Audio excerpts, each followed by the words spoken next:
Olá, amigos e amigas, o Oração Ação está de volta. É o nosso momento, é o nosso cantinho, é o nosso grupo de estudos. Nada mais importante para estudar do que a vida. E a vida na profundidade. E a vida na profundidade é a realidade espiritual. Nosso corpo, os fatos, as situações, as pessoas que ocorrem à nossa volta, são decorrência das nossas necessidades espirituais. Você se lembra do livro O Segredo, do filme O Segredo? Fizeram muito sucesso alguns anos atrás. Falava exatamente da lei da atração. E a lei da atração estabelece isso. O livro e o filme são dezenas de citações de sábios de todas as culturas, em todos os tempos, que apresentam para a nossa reflexão, para o nosso raciocínio, essa certeza de que tudo o que acontece à nossa volta é atraído pelo nosso espírito, é atraído por nossas necessidades mais profundas, como remédio e como lição. Aprender isso, aceitar isso, é parar de brigar com a vida. É parar essa hemorragia espiritual, que é a revolta e a pena de si mesmo. Quem se revolta, quem tem pena de si mesmo, é como uma pessoa que está no meio de um incêndio e joga gasolina no incêndio. A revolta, a pena de si mesmo apenas aumentam os problemas. Todos aqueles que já viram alguma situação, que já viveram alguma situação, que já sentiram esses sentimentos, ou seja, todos nós, sabemos muito bem disso. Aceitar os fatos em sua profundidade não nos exime de fazer o que a gente precisa fazer.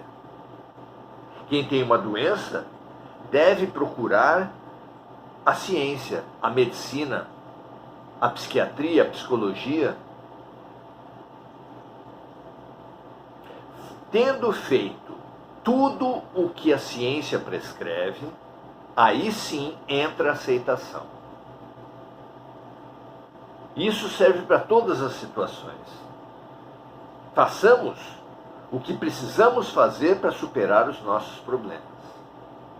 Mas tendo feito a nossa parte, aceitemos, aguardemos, ajuda-te e o céu te ajudará.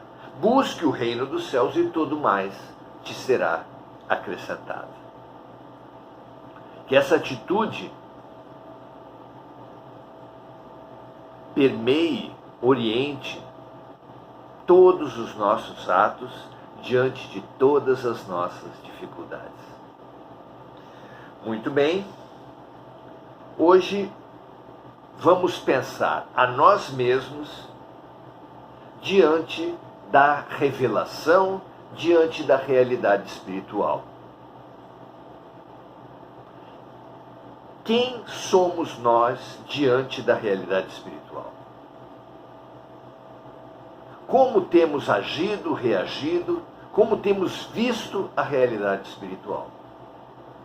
É o nosso convite de hoje. Venha conosco, vamos nos examinar o mundo e nos propor a mudança. Conhecimento, autoconhecimento e prática do bem. Os nossos 3 pilares. Vamos lá então.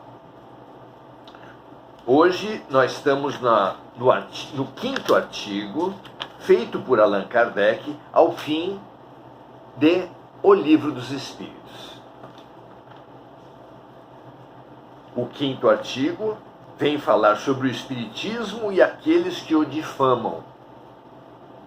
Mas desse artigo, nós extraímos um trecho que nos ajuda a fazer essa reflexão sobre nós e a realidade espiritual, nós e a revelação espiritual. Vamos lá? Diz esse trecho assim: a nossa relação com a realidade espiritual apresenta 3 fases distintas.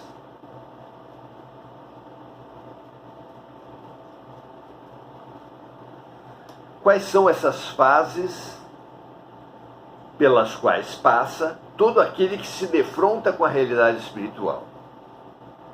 A primeira é a fase da curiosidade, provocada pela estranheza que os fenômenos produzem. É a relação da criatura com o fenômeno espiritual. Diremos que essa da curiosidade é até um segundo momento desse momento inicial. Uma primeira oportunidade, numa primeira fase, quem se defronta com a realidade espiritual a ignora ou nega. Há quanto tempo nós recebemos ideias vindas do nada, intuições, eurecas, estalos? A ciência, a arte, os oradores, as pessoas comuns vivem essa realidade há muito tempo, mas não pensam sobre ela. Ignoram essa realidade. Chegamos a dizer: olha que ideia eu tive, quando na verdade estamos sendo intuídos, para o bem ou para o mal, de acordo com a sintonia que nós oferecemos. Então, ignorar, não refletir sobre o fenômeno espiritual ou negá-lo, como um animalzinho que coloca a sua cabeça durante as tempestades debaixo de um pano, como um avestruz que coloca a sua cabeça debaixo da terra, nós corremos o risco de, num primeiro momento, fugir de uma realidade que a gente teme, que a gente prefere não encarar. Então, vivemos a estranheza diante dos fenômenos, pesadelos, sonhos estranhos, premonitórios, arrepios inesperados, ideias que vêm do nada, de repente.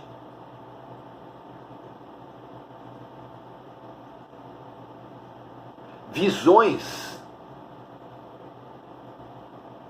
que muitos de nós possuímos, vozes que ouvimos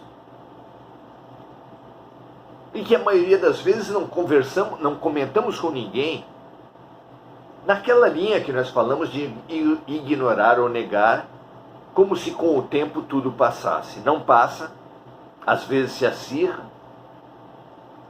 até que nós precisamos ir para a segunda fase. A segunda fase descrita por Allan Kardec é a fase do raciocínio e da filosofia. É quando aquela pessoa que se vê tocada, se vê confrontada com o fenômeno, com a realidade espiritual, busca ajuda. Às vezes na medicina, onde dificilmente tem uma explicação. Às vezes na psicologia, na psiquiatria, onde ainda não é comum ter um entendimento sobre isso, exceto se receber um diagnóstico de perturbação mental. Mas a medicina, o Código Internacional de Doenças, já não considera as intuições, as mediunidades, loucura ou perturbação espiritual. Apenas aqueles que viverem os dons espirituais em perturbação, Apenas aqueles a quem a realidade espiritual prejudicar no trabalho, prejudicar nas relações, colocar em risco a própria vida ou de terceiros, será então um problema de saúde mental. Olha só como a ciência já avançou, como a medicina já cresceu. Apesar de haver agentes de saúde que ainda se deixam conduzir pelas antigas ideias, pelo senso comum. Então, quem busca a medicina, a psicologia, a psiquiatria, busca um entendimento da sua perturbação, da realidade que ele está vivendo, que pode, inclusive, não ser vivida em perturbação. Quem busca casas de oração também busca a compreensão do fenômeno pelo qual passa. Pois nem sempre nas casas de oração recebemos uma boa orientação, um bom acolhimento, uma explicação razoável, um tratamento eficaz. Qual é a boa religião para acolher os fenômenos espirituais? A tendência de quem possui afinidade com uma religião, ainda mais com o espiritismo, que trata diretamente com as mediunidades dos fenômenos espirituais, é puxar a brasa para sua sardinha. Mas não é verdade. Toda religião honesta, toda religião bem conduzida, propiciará um alívio para as questões espirituais. Vinde a mim todos vós que estáis sobrecarregados, e eu vos aliviarei, prometeu Jesus, e realizam a sua promessa todos aqueles que o seguem com boa vontade, com honestidade, com lucidez. Chico Xavier atestava, sendo coroinha em tenra idade, mas já com abertura da visão, da clarividência, que na missa, durante a missa, espíritos de luz acolhiam, ajudavam, orientavam as pessoas, os frequentadores. Muito bem. Importante que nós entendamos essa segunda fase, mas entendamos que ela precisa ser vivida com vontade de entendimento, com vontade, com lucidez, com racionalidade. Questionando, nos opondo mesmo às pseudo-explicações que não explicarem nada, que trabalharem com o senso comum, que apenas segregarem, agredirem como você está louco, você está doente, você está com demônio no corpo.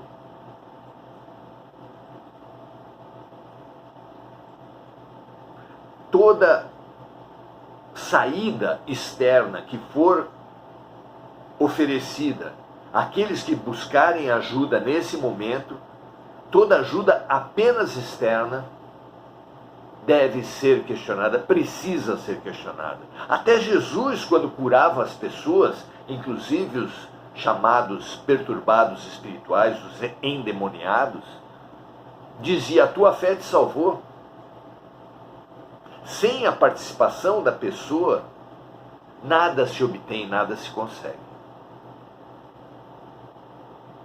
Então, sempre que você fizer receber uma orientação, um tratamento, vá com essa certeza de que você precisará mudar seus hábitos, você precisará mudar sua sintonia para avançar na sua cura. Certo? Jesus fala que se um espírito mau é afastado de uma casa, de uma pessoa, mas se essa casa, essa pessoa continua afinada com ele, continua pronta para ele, ele até sai, mas volta com outros espíritos, de forma que a segunda situação é pior que a primeira. Não há cura sem autocura. Questione os tratamentos apenas externos e questione a sua falta de vontade de se transformar. Abra-se à transformação. e a transformação e a cura virá. Muito bem, a terceira fase é a fase da aplicação das consequências. Quem tem um espírito obsessor, quem passa por uma abordagem, uma influência espiritual perturbadora, deve estudar e praticar o perdão, a compreensão, a certeza de que somente quem estiver sem pecado pode atirar a primeira pedra, a certeza de que toda perturbação começa por nós e toda a cura das perturbações passará por nós necessariamente. Por exemplo, então, a terceira fase é da aplicação dos princípios, dos aprendizados, dos aconselhamentos recebidos no atendimento espiritual, a compreensão, a aplicação das lições recebidas no Evangelho de Jesus Cristo. Então, somos chamados pelos fenômenos, pelos fatos. Os fenômenos e os fatos nos conclamam, nos convidam à compreensão e ao entendimento. E essa compreensão e esse entendimento nos impulsionam à transformação das nossas crenças, dos nossos conhecimentos, à transformação dos nossos padrões morais. Em que fase você está? Apenas da curiosidade, apenas da vivência das perturbações, das sensibilidades mediúnicas? Não há problema em passar por essa fase, mas precisamos passar por essa fase. Compreender, buscar o entendimento, o raciocínio, a filosofia por trás do fenômeno. Se você já busca, já faz cursos, já busca leituras, já faz movimentos no sentido do entendimento do que você atravessa, que ótimo. Sinta o convite da autotransformação que advém dessa compreensão. E então você estará num terceiro estágio, já bem avançado, motivo principal pelo qual a vida lhe trouxe os fatos que você vivencia. Nada acontece por acaso, não cai uma folha de uma árvore que não seja pela vontade de Deus. E toda perturbação espiritual, entre outros motivos, vem até nós para nos convencer, para nos abrir para a realidade espiritual que nos cerca. Muito bom, vamos então ler um pequeno trecho do que Kardec explica a partir disso. A fase da curiosidade já passou. Já passou por aqueles que viram as mesas girantes do início do Espiritismo, que presenciaram as sessões de materialização do início do Espiritismo, para aqueles que vivem as perturbações espirituais nesse momento agora. Viva e passe esse momento, pois a curiosidade dura pouco e, uma vez satisfeita, muda o seu foco. O mesmo não acontece com aquele que se dedica ao pensamento sério e ao raciocínio. A segunda fase, que é a do raciocínio e da filosofia, já começou. É um chamamento que todos nós estamos recebendo. E a terceira seguirá a segunda inevitavelmente. Ou seja, é inevitável que os convites sejam feitos, mas não haja dúvidas de que muitos daqueles que passam por perturbações espirituais, quando são atendidos e o fenômeno enfraquece ou se afasta, ele foge, ele se afasta dos centros, dos trabalhos, ele deixa de investigar, deixa de avançar ao raciocínio, ao entendimento e à filosofia. O que acontece? Se uma casa está arrumada para um espírito perturbador e ele é afastado, mas a casa continuar arrumada, ele volta com outros espíritos, a perturbação vai voltar e o convite vai se renovar até que a boa vontade apareça e que a pessoa se abra para esse entendimento. Conquistada essa segunda fase, virão convites à aplicação do entendimento. Muitos no Espiritismo e em todas as religiões conhecem as palavras, conhecem as ideias, sabem até de cor os trechos, as perguntas do Livro dos Espíritos, os trechos do Evangelho, mas relutam, teimam em não aplicar. Também aí, dada a liberdade com a qual Deus nos ama, com a qual Deus nos cura, com a qual Deus nos ensina, ainda aí, chamados à exemplificação, à prática do Evangelho e do Espiritismo, muitos de nós recusamos o convite. Para sempre? Por quanto tempo? É a resposta que somente cada um pode dar. Na certeza que, enquanto não aceitarmos o convite da prática da fraternidade, da prática da caridade, da solidariedade, só restará a pedagogia divina, a ferramenta da dor.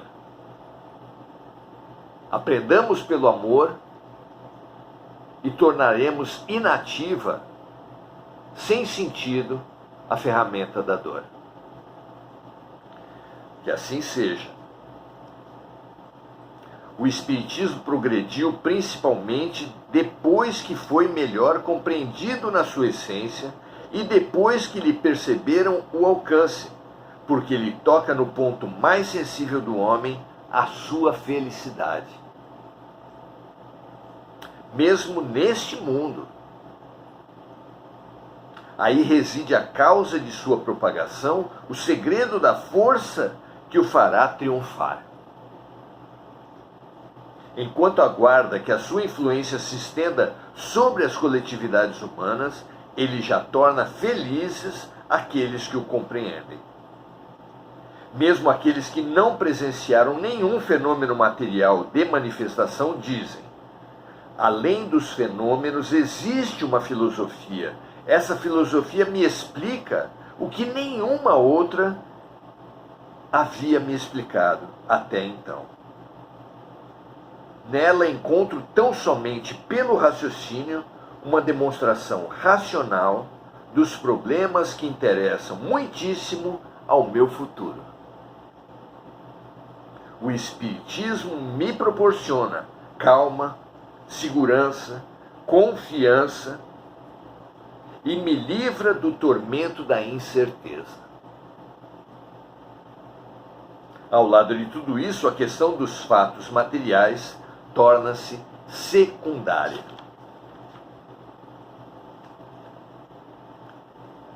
Muito bom, não é? Que essa nossa reflexão de hoje sirva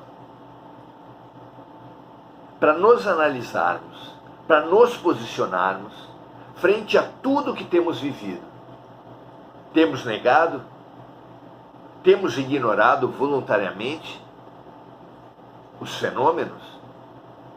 Temos ultrapassado os fenômenos e buscado o entendimento, a racionalidade, a filosofia que está por trás dos fenômenos? Que ótimo termos chegado até aí.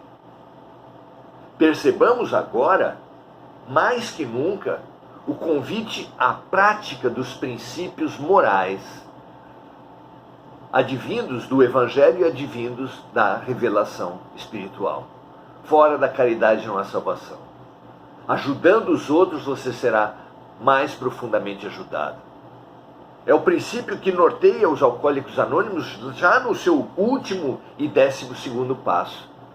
Um alcoólico consolida a sua cura na medida que ajuda outros alcoólicos. Portanto, o que consolidará o nosso aprendizado e a nossa cura será a prática da caridade, a prática da fraternidade, a prática da compaixão, fazer aos outros o que gostaríamos que os outros nos fizessem.